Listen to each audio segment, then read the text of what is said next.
రవీంద్ర జడేజా చేసింది తప్ప రైటా? అంటే బెన్ స్టోక్స్ అడగగానే డ్రా చేసుకొని వెళ్ళిపోవాల్సిందా త్వరగా వెంటనే? సో మీ అభిప్రాయాన్ని కామెంట్ సెక్షన్లో కామెంట్ చేయండి. కొన్ని ఇంపార్టెంట్ విషయాలు ఇక్కడ మాట్లాడదాం. ఫస్ట్ మన గురించి మీ గురించి మాట్లాడి తర్వాత వాళ్ళ పంచాయతీ దగ్గరికి వెళ్దాము. అంటే మన గురించి మీ గురించి ఏంది అనుకుంటున్నారా? బేసిక్గా నేను కొన్ని కామెంట్స్ చూశాను అనమాట. ఈ ఇష్యూ జరిగాక కొన్ని సోషల్ మీడియా పోస్టులు చూడడము, అందులో కొన్ని కామెంట్స్ చూడడము నైట్. సో అందరూ కాదు, కొంతమంది. ఎంతమంది అంటే ఒక 100 కామెంట్స్ అనుకోండి ఫర్ సపోజ్. సో ఒక 15 to 20 కామెంట్స్ ఏమంటున్నారు అంటే జడేజాకు సెంచరీ ఒబ్సెషన్, అంటే జడేజాకు సెంచరీ పిచ్చెక్కిందంట, కకృతంట, అందుకే వెళ్ళలేదట. ఇంకొంతమంది బెన్ స్టోక్స్ చాలా పెద్ద ఆల్రౌండర్ కదా జడేజా కన్నా, అందుకు కుళ్ళుకొని వెళ్ళలేదట. ఇంకొంతమంది ఎల్లో డాగ్ అంటే మీకు తెలుసు ఇంకా వాళ్ళు ఏం చెప్పాలనుకుంటున్నారు. అంటే నాకు అర్థం కాని విషయం ఏంటి అంటే, మీకేమన్నా మైండ్లో ఎగిరిపోయినాయా, ఫీజులు పోయినాయా ఈ కామెంట్స్ పెట్టేవాళ్ళు, ఇలాంటి వాటిని సపోర్ట్ చేసేవాళ్ళని అడుగుతున్నాను నేను. మీకు ఏమైనా పిచ్చి పట్టిందా ఏంటి అసలు? అంటే ఐపీఎల్ని ఇక్కడ ఎందుకు తీస్తున్నారు స్వామి? అసలు ఐపీఎల్ టీమ్స్ అన్నవి ఇండియాలో ఒక పార్ట్ మాత్రమే, కానీ ఇక్కడ ఆడుతుంది ఇండియానే కదా. అంటే ఇండియన్ ప్లేయర్స్ని ఐపీఎల్ టీమ్స్తో కంపేర్ చేసుకుంటున్నారా మీరు? ఇక్కడ నేను మళ్ళీ ఎల్లో డాగ్ అని చెప్పి సిఎస్కేకి సపోర్ట్ ఇలాంటివన్నీ మళ్ళీ ప్లీజ్ మాట్లాడకండి.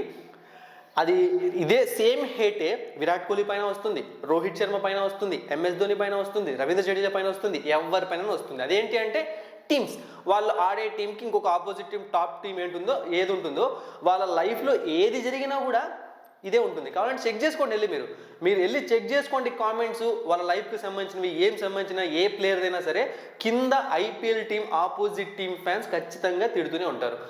అంటే మీరు ఇంత హేట్ పెంచుకొని లాస్ట్కి ఏమవుతుంది అంటే మీకు అర్థం కావట్లేదు విషయం. ఇప్పుడు త్వరగా ఏం కాదు, ఒక 5-10 years తర్వాత మీ చుట్టూ హేట్ తప్ప ఇంకేది ఉండదు. ఇది కేవలం క్రికెట్కి మాత్రమే చెప్పట్లేదు నేను, టోటల్గా మూవీ అవ్వచ్చు, పాలిటిక్స్ అవ్వచ్చు, ఇంకొకటి అవ్వచ్చు, ఏదైనా అవ్వచ్చు, చాలా హేట్ పెరిగిపోతుంది సోషల్ మీడియాలో. ఇది మంచిది కాదు. ప్రతిదానికి ఒక పీక్ పాయింట్ ఉంటుంది, బ్రేక్ పాయింట్ ఉంటుంది. దాన్ని టచ్ చేయకూడదు, దాన్ని క్రాస్ చేయకూడదు. సో సొసైటీకి మంచిది కాదనమాట. గేమ్ని గేమ్ లాగా చూడండి, అభిమానించండి, ఇష్టపడండి, కౌంటర్ చేయండి, కానీ హేట్ పెంచుకోవద్దండి. వాళ్ళందరూ మన ఇండియన్ ప్లేయర్సే, వాళ్ళందరూ మన ఇండియన్ యాక్టర్సే. సో వాళ్ళందరూ మనుషులే. అంటే జడేజా బెన్ స్టోక్స్ కన్నా పెద్ద ఆల్రౌండర్ కాదంట, అందుకు కుళ్ళుకోవడం ఇదేంటో ఎల్లో డాగ్ ఏంటో నాకేం అర్థం కాలేదు. సో నాకైతే నచ్చలేదు అనమాట. ఆ కొంతమందికి చెప్తున్నాను. నేను అంటుంది ఏంటి అంటే, మీ ఒపీనియన్ చెప్పడం తప్పనట్లేదు, చెప్పే దాన్ని ఎలా చెప్తున్నారు, దాన్ని ఐపీఎల్ టీంతో కంపేర్ చేసి చెప్పడం ఎందుకు? మీ మనసులో ఉన్నది అంటే నార్మల్గా చెప్పండి, ఒక ఎగ్జాంపుల్ చూపించో లేకుంటే అలా, అది కౌంటర్ అంటారు అనమాట. హేట్ని చూపించకండి. హేట్ అంటే ద్వేషం, వాళ్ళపైన ద్వేషం పెంచుకోవాల్సిన అవసరం లేదు. వాళ్ళెవరు, మనం ఎవరు? మన పని మనం చేసుకుంటున్నాం, వాళ్ళ పని వాళ్ళు చేస్తున్నారు, మనకి ఇష్టమైన ఆట ఆడుతున్నారు కాబట్టి వాళ్ళకి సపోర్ట్ చేస్తున్నాం, అంతవరకే. ఇక్కడ ఎవరికి ఏమంటారు, ఏం అవ్వరు. సో ఇది ఒక చిన్నది, మీకు సోది అనిపించవచ్చు, వేస్ట్ అనిపించవచ్చు, బట్ నాకు ఎందుకు ఒక మంచి విషయం చెప్పాలనుకున్నాను. ఇప్పుడు వీళ్ళ పంచాయతీ దగ్గరికి వెళ్దాం. Ben Stokes, Jadeja. నాకున్న ఫస్ట్ డౌట్ ఏంటి అంటే, అసలు ఎందుకు జడేజా లేకుంటే టీమిండియా డ్రా చేసుకుని వెళ్ళిపోవాలి బెన్ స్టోక్స్ చెప్పిన వెంటనే? అంటే వాట్ ఇస్ ద పాయింట్ అక్కడ అంటున్నాను. ఇంకా 13 overs 15 overs ఉన్నాయి కరెక్ట్ ఆ టైంకి, అతను చెప్పిన 15 overs అనుకుంటాను. సో ఆడమనేది మన ఇష్టం, సెంచరీ చేసుకోమనేది మన ఇష్టం. ఒకవేళ బెన్ స్టోక్స్ అదే 15 overs ఉన్నాయి, టీమిండియాకి ఇంకొక 2-3 వికెట్లు పడాలి, 2-3 వికెట్లు, మళ్ళీ ఒక వికెట్ అని చెప్పట్లేదు, 2-3 వికెట్లు పడాలి, అప్పుడు అలానే డ్రా చేసుకుని వెళ్ళిపోండి, షేక్ చేసుకుని డ్రా చేసుకుని వెళ్ళిపోదాం అనేవాడా? ఒకసారి ఆలోచించండి. లేదు కదా. అండ్ ఆ ఇద్దరు సెంచరీ కోసం ట్రై చేస్తున్నారు అంటే ఆ సెంచరీ ఏమైనా అల్లాటప్పగా వచ్చిందా? మార్నింగ్ నుంచి మిమ్మల్ని ముప్పు తిప్పలు పెట్టి 5th day రోజు బ్యాటింగ్ అంత ఈజీ కాదు. ప్రపంచంలో ఏ టెస్ట్ పిచ్ పైన సరే 5th day బ్యాటింగ్ కష్టమే. సో అలాంటి పిచ్ పైన మిమ్మల్ని పిచ్చెక్కించి వికెట్లు ఇవ్వకుండా బాల్స్ ఆడి, అది వాళ్ళు డిజర్వ్డ్ ఆ సెంచరీస్కి, వాషింగ్టన్ సుందర్కి, రవీంద్ర జడేజాకి. ఒకవేళ బెన్ స్టోక్స్కి సంబంధించిన టీంకి సంబంధించిన ప్లేయర్స్ ఆ సిచ్యువేషన్లో ఉంటే, మన ఇండియన్ కెప్టెన్ వెళ్తే వాళ్ళు వెళ్ళిపోయే వాళ్ళ? ఈ జాక్రాలి పక్కన నుంచి go man, what happened, Sheikh the hands and go అంట. ఎవరు స్వామి మీరు? నాకు అర్థం కావట్లేదు. చెప్పడం ఓకే, చెప్పడం వరకు బాగుంది, ఫోర్స్ ఎందుకు చేస్తున్నారు? అండ్ దానికి మరి ఫీల్ అవ్వడము, నువ్వు వీళ్ళపైన సెంచరీ చేస్తావని బెన్ స్టోక్స్ అనడము. అంటే హ్యారీ బ్రూక్ పైన వాళ్ళతో బౌలింగ్ వేస్తున్నాడు కదా, సో వాళ్ళతో కాకుంటే నువ్వే బౌలింగ్ చెయ్యి, మెయిన్ బౌలర్తో బౌలింగ్ చేయించు, అది మా ప్రాబ్లం కాదు కదా, నువ్వు బౌలింగ్ చేస్తున్నావు వాళ్ళతో, అది మీ ఇష్టం. సో అంటే ఇంత ఘోరంగా వాళ్ళు వాళ్ళు చేస్తే మనం దానికి సపోర్ట్ చేయడం ఏంటో నాకు అర్థం కాలేదు కొంతమంది. సో మన వాళ్ళు చేసిన దాంట్లో అసలు 0.001% కూడా తప్పు లేనే లేదు జడేజా చేసిన దాంట్లో.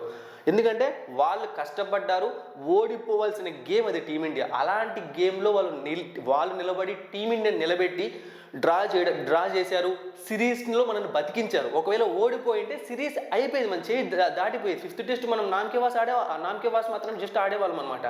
సో ఇప్పుడు 5th టెస్ట్లో మనకు ఈ సిరీస్ డ్రా చేసుకునే ఛాన్స్ ఉంది. ఆ 5th టెస్ట్ మనం ఖచ్చితంగా గెలిచి తీరాలి, అప్పుడే డ్రా అవుతుంది సిరీస్. సో ఇలాంటి సిచ్యువేషన్లో టీమిండియా వాళ్ళని సపోర్ట్ చేయకుండా నేను ఎందుకు ఇవన్నీ మాట్లాడుతున్నానంటే, మీరు పెట్టే కొన్ని కామెంట్స్ వాళ్ళు చూస్తూ ఉంటారు. వాళ్ళు మనలాగా మనుషులు, వాళ్ళు ఫోన్ యూస్ చేస్తారు, వాళ్ళు ట్విట్టర్ని వాడతారు. సో మీరు పెట్టే కామెంట్స్ చూస్తే వాళ్ళు డిస్కరేజ్ ఫీల్ అవుతారు. ఎందుకంటే వాళ్ళేమి స్వార్థం కోసమే ఇంకోటి చేయలేదు. ఇప్పుడు ఇదేం గల్లీ మ్యాచ్ కాదు కదా, మీకు అంటే మీరు ఎక్స్పీరియన్స్ అయింటారు. సో ఒక పిచ్లో ఆడుతుంటాము, వాళ్ళు వచ్చి డైలీ ఆడే వాళ్ళు వచ్చి మేము రోజు ఇక్కడ ఆడతాం వెళ్ళిపోండి అనగానే వెళ్ళిపోవడానికి బెన్ స్టోక్స్ చెప్పాడని చెప్పి, సో వీళ్ళు టీమ్స్ ఆడుతున్నారు. సో బెన్ స్టోక్స్ చేసింది రాంగ్ అనమాట. అంటే చెప్పడం తప్పు కాదు ఇక్కడ, ఆ చెప్పాక తను మాట్లాడిన విధానము, పక్క టీమ్మేట్స్ మాట్లాడిన విధానము, 15 ఓవర్స్ ఉన్నాయి, సెంచరీని ఆపడం కోసం మాత్రమే బెన్ స్టోక్స్ అది చేశాడు. మీకు అర్థం కావట్లేదు సెంచరీని ఆపాలని. ఎందుకంటే ఏ టీం వాళ్ళైనా ఇంకో ఆపోజిట్ టీం వాళ్ళు సెంచరీ చేస్తే చూడలేరు అనమాట. సో 2 సెంచరీలు అవుతున్నాయి, దానికోసం మాత్రమే బెన్ స్టోక్స్ ఆపాడు. ఇది మీకు అర్థం కావట్లేదు తన మైండ్ గేమ్. సో ఇదనమాట, నాకైతే నచ్చలేదు బెన్ స్టోక్స్ చేసిండేది. Team India perfect, and Jadeja, Washington Sundar, Shubman Gill, KL Rahul, hats off. మీ ఎఫర్ట్స్ వల్ల టీమిండియా గేమ్లో నిలబడింది. సో బౌలర్స్ సరిగ్గా పర్ఫామ్ చేయలేకపోయారు ఈ 4th టెస్ట్లో. చూద్దాం 5th టెస్ట్లో ఏమవుతుందో. అయితే ఒక్క ప్రాబ్లం ఏంటి అంటే, డ్రా అయితే చేసుకున్నాం కానీ ఆ మాంచెస్టర్లో విజయాన్ని నమోదు చేయలేకపోయాం. సో ఖచ్చితంగా జెండా పాతుదాం అనుకున్నాను, కానీ పాతలేకపోయాం అనమాట మన వాళ్ళు. చూద్దాం నెక్స్ట్ 5th టెస్ట్లో మన వాళ్ళు గెలవాలని కోరుకుందాము. 5th టెస్ట్ ప్రివ్యూ వీడియోతో మళ్ళీ మీ ముందుకు వస్తాను. Thank you for watching and supporting me.